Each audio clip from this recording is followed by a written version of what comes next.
J'ai suivi la très belle analyse du docteur Timothée Abena, Somba Abena. Oui. C'est comme ça qu'on aime les suivre quand il ne faut pas défendre certains ministres. On voit l'intellectuel qui déroule et tout le monde est content.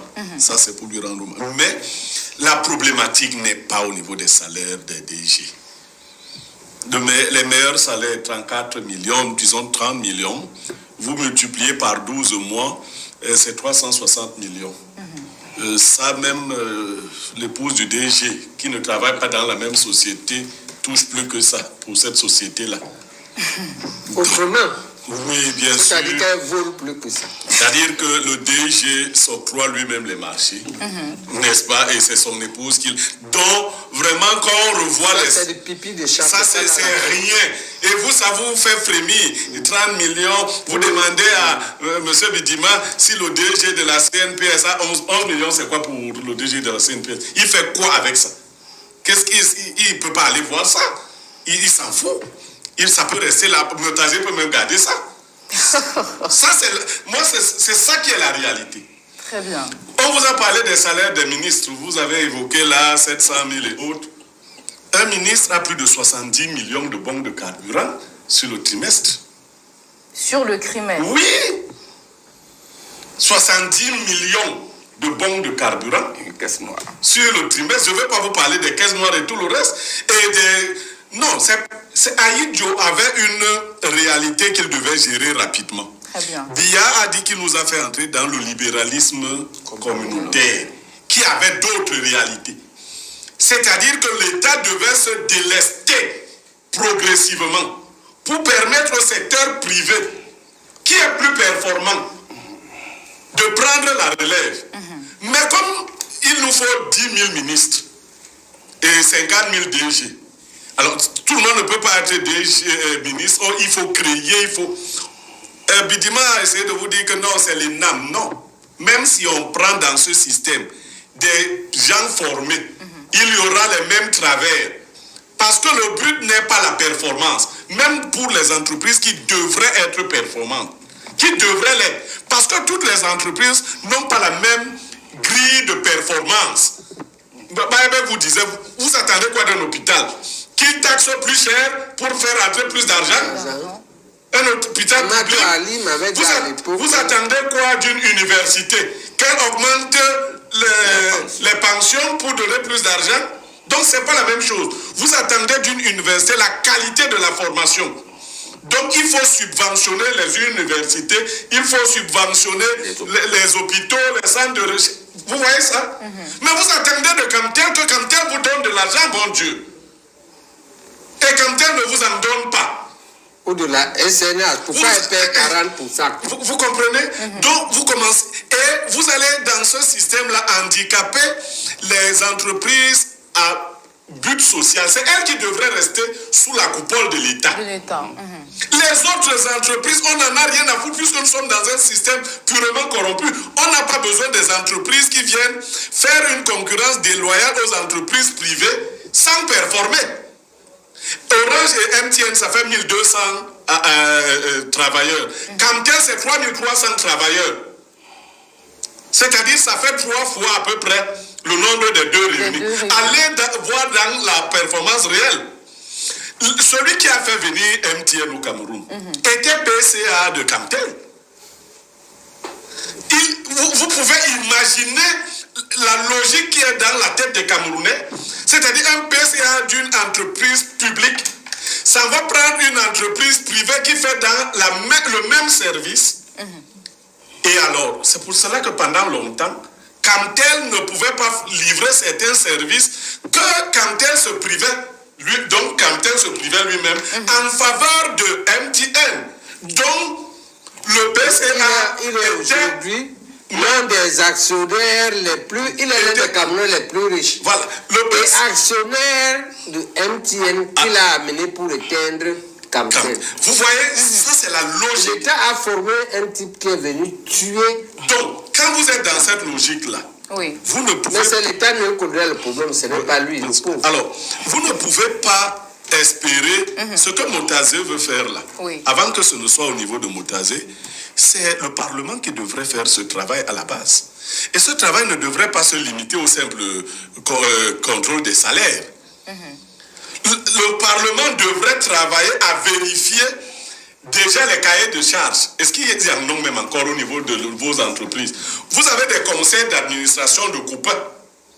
C'est-à-dire, c'est des copains qui constituent le conseil d'administration. Vous avez utilisé une expression là, que c'est une chambre d'enregistrement. Tu m'aides, je t'aide.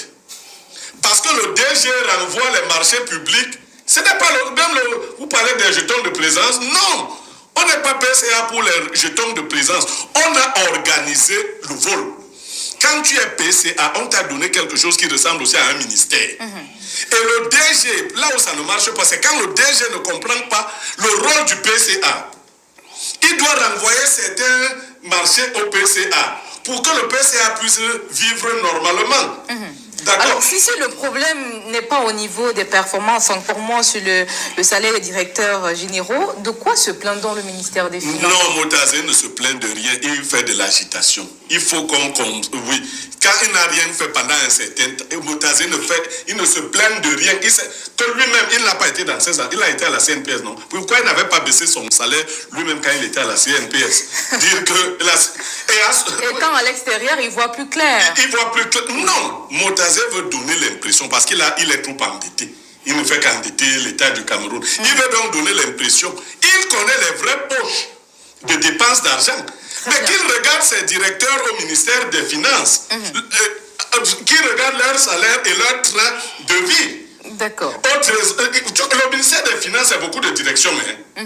C'est la direction générale des douanes, c'est la direction générale du Trésor, la direction générale des impôts, qui regarde... Beaucoup de directions générales. Et beaucoup de directions. Alors, il y a deux types de directions là-bas. Qui regarde les salaires, les avantages. Mais c'est énorme. Et qu'il voit que là-bas, il n'y a aucune performance. Parce que quand vous regardez un service comme les douanes ou les impôts, il faut qu'on dise aux Camerounais, c'est quoi les douanes? Qu'est-ce que vous faites comme effort pour faire rentrer l'argent aux douanes? Vous avez quoi comme charge? Vous faites... Même vos travailleurs sont... Madame Tcha, oui. Vous pensez que les douanes font quoi comme travail pour faire entrer l'argent? C'est les douanes qui envoient les gens acheter la marchandise? Non, du tout. Alors, les douanes sont là, les gars ont fixé. D'ailleurs, les douanes empêchent même qu'il y ait une certaine fluidité. Parce que vos marchandises arrivent. Aux douanes, ils ont créé encore des stationnements qu'il faut payer, des surestaries qu'on vous impose, ainsi de suite. Et donc, le flux est là. Les douanes absorbent de l'argent dans des secteurs privés. Très bien. Parce que la douane camerounaise fonctionne encore avec des entreprises privées à l'intérieur. Vous voyez, oui. Les maïs et autres qui sont à l'intérieur. Donc, le douanier camerounais, c'est un type qui est assis. Il peut entrer à la douane ayant 51 kilos. Et puis, il meurt de poids. Parce que lui, il n'a rien à faire. Tu achètes ta voiture, lui t'attend. D'accord. La performance est laquelle? Dès que tu arrives, il dit donne-moi ça. Merci, M. Nyumek. On va d'abord prendre... Madame Biwoulé s'est presque déshabillée pour cette affaire. Cette femme-là. Ok? Donc, l'une des raisons pour lesquelles l'État néocolonial a créé les entreprises, c'était qu'elle voulait caser certaines personnes qui vont être les nourriciers du parti État néocolonial. On les nomme. Le problème, ce qu'on te demande, c'est perfuser les membres de ton conseil d'administration par les marchés publics à travers leurs femmes, leurs cousines et tout. De te perfuser toi-même et de perfuser ton parti. C'est ça qui les préoccupe. Le rendement ne les préoccupe pas. Quand ils ont le rendement obligatoire comme la SNS, qui n'ont pas le moyen de dire autrement, la SNS vend seulement le pétrole. Elle ne fait rien d'autre. Le pétrole est extrait par Perenco et compagnie. Elle vend seulement. Les douanes ont l'argent parce qu'elles prélèvent seulement, les impôts prélèvent seulement les entreprises.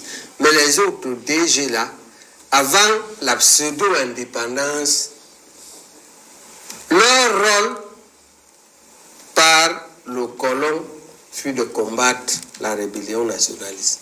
C'est-à-dire que comme on était préfet et on était directeur de la CDC, pour dire où se trouve le maquis de Nkonsamba, ce qu'ils veulent encore nous faire. C'était pour ça. Et si tu prends l'argent pour... Et comme c'est les individus, quand il dit qu'il a pris 1 million pour combattre Wandi dans le maquis de Mélon, en réalité, il en a pris 10 garde 9. Parce que lui aussi est un individu, il profite aussi. Le système néocolonial, c'était ça. Et maintenant, en poste, après les pseudo-indépendances, le rôle du DG de Sosukam est de contrôler les rebelles et tons de Banjok ou de Nkoteng et d'enrichir ses membres. C'est pourquoi même les maires ont copié ça. Ce que Béraud dit là. Les lois, la personne ne regarde les lois. Puisque le ministre viole les lois. On nous a dit plusieurs fois ici, on a cité les cas où tel ministre a violé telle loi. On l'a amené au tribunal, on a gagné le procès. Même la décision de la Cour, tu sais que on m'a convoqué la CNC parce que j'ai cassé un plateau à Douala parce que quelqu'un a commencé par à jeter les fleurs à un type qui était sur le coup d'une décision de la Cour suprême. Et je n'ai pas toléré. J'ai préféré que le plateau se garde. On m'a convoqué à la CNC. D'accord? Donc, ce n'est pas ce que vous voyez là.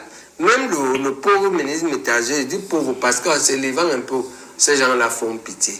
Parce qu'aujourd'hui, le système néocolonial a couvert tout le monde de caca. Et les gens, tous les acteurs du néocolonialisme ont honte. Ils ont honte. Et c'est pourquoi je dis le pauvre. Le pauvre, est-ce qu'il va donc atteindre son objectif? Il doit faire semblant de se battre pour sauver le bateau qui est en plein naufrage. Est-ce qu'il va atteindre cet objectif-là de réduire le train de vie des directeurs généraux? Ils ne vont même pas broncher, il va atteindre, ils ne vont pas broncher. Pourquoi? Parce que Béraud t'a dit, le fond de l'affaire n'est pas son salaire là.